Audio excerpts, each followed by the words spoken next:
Assalamualaikum dan salam satu Malaysia. Bersama saya Syairah Azmi dalam Global National.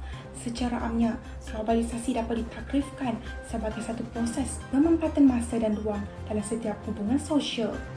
Proses ini menyebabkan dunia seolah-olah satu pasaran yang tiada sepadan, yakni aktiviti pengeluaran yang saling bergantung.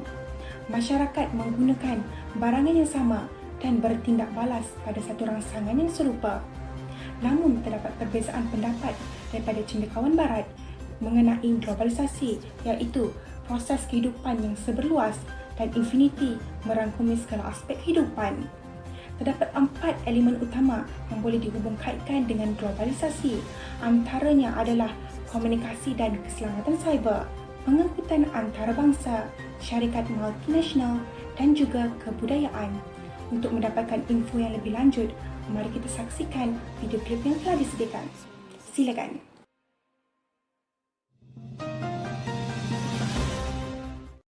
Ancaman cyber merupakan salah satu cabaran yang perlu dihadapi dalam menelusuri arus globalisasi di negara Malaysia.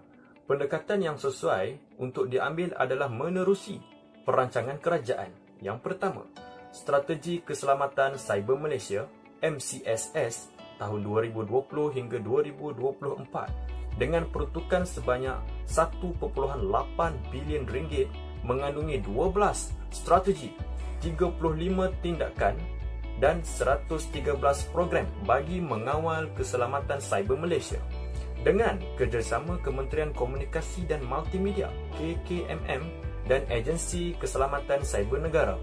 Yang kedua, Malaysian Information Security Governance Risk Management and Compliance MyISGRC application dibangunkan di bawah projek pembangunan keselamatan cyber sektor awam bagi membantu agensi mengurus keselamatan maklumat selaras dengan keperluan Rangka Kerja Keselamatan Cyber Sektor Awam RAKKSSA.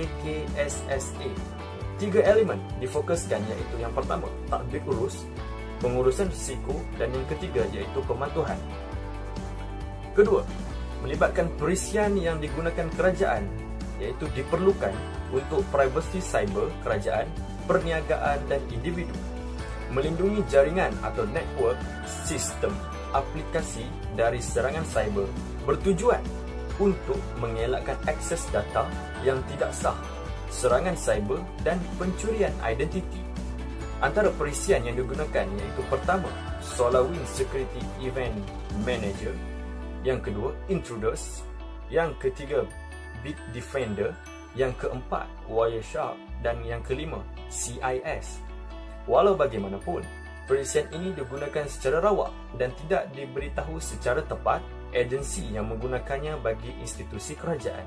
Kerahsiaan ini di bawah kawalan Majlis Keselamatan Negara. Oleh itu, Malaysia sentiasa peka dan berjalan seiring dengan perkembangan keselamatan cyber di seluruh dunia dan membangunkan strategi keselamatan tersendiri bagi membendung serangan cyber di dalam negara. Globalisasi di Malaysia dapat direalisasikan dengan keupayaan negara mengawal sistem dan jaringan keselamatan maya dengan cemerlang.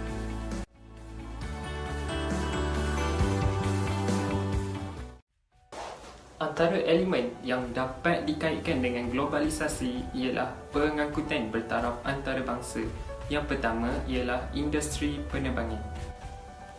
Malaysia Airlines Berhad ialah syarikat penerbangan kebangsaan Malaysia yang mempunyai 55 destinasi di Asia, Oceania dan juga Eropah. Syarikat ini juga menjalankan operasi penerbangan domestik dan juga antarabangsa.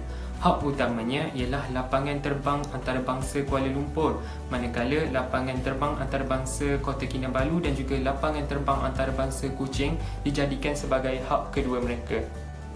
Syarikat ini juga merupakan salah satu daripada 8 syarikat penerbangan lain di seluruh dunia yang mendapat pengiktirafan 5 bintang oleh Skytrax selain All Nippon Airways, Asiana Airlines, Hainan Airlines, Qatar Airways dan Singapore Airlines. Malaysia Airlines telah diberi kredit oleh IATA Operational Audit kerana pelaksanaan keselamatan operasinya.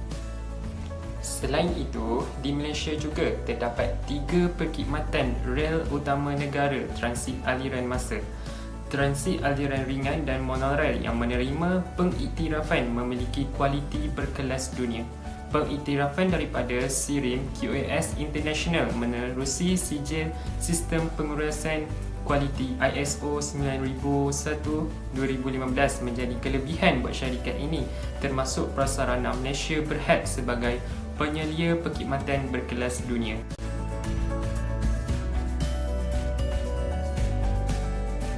Kerajaan sebagai faktor penggalak globalisasi ialah mengamalkan sifat terbuka terhadap kemasukan syarikat multinasional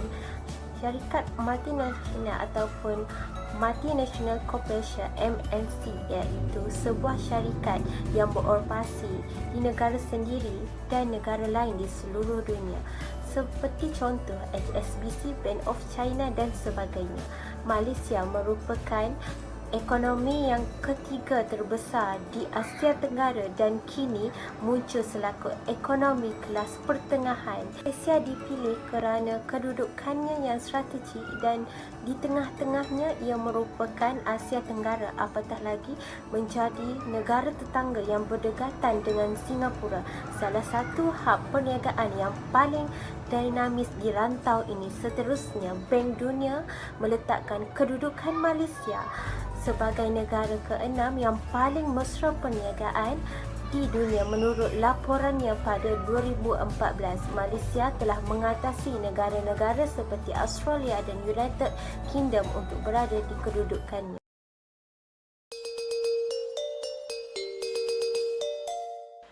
Globalisasi memperkaya budaya. Inilah yang sering diperkatakan dalam konteks dunia tanpa sempadan.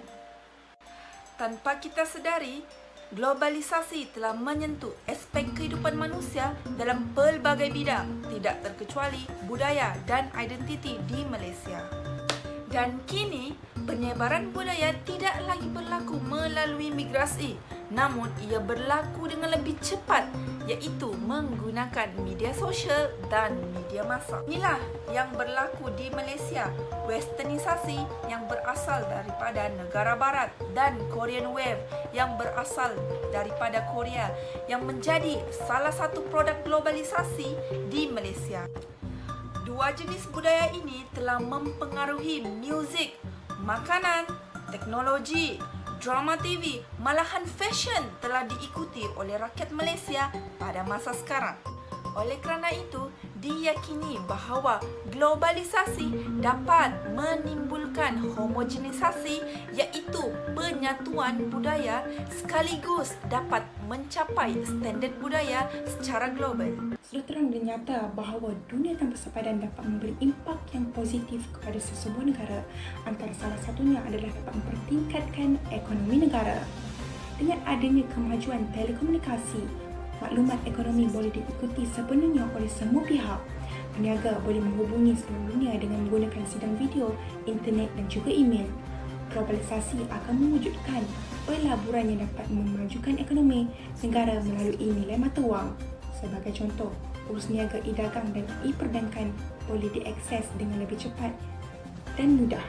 Oleh itu, marilah kita menyahut seruan dan merealisasikan negara Malaysia sebagai sebuah pandan raya global dan maju seiring dengan negara-negara global yang lain. Sebelum saya mengakhiri, pesanan ringkas daripada saya, take care yourself, #kita jaga kita. Sekian daripada saya dahulu, terima kasih.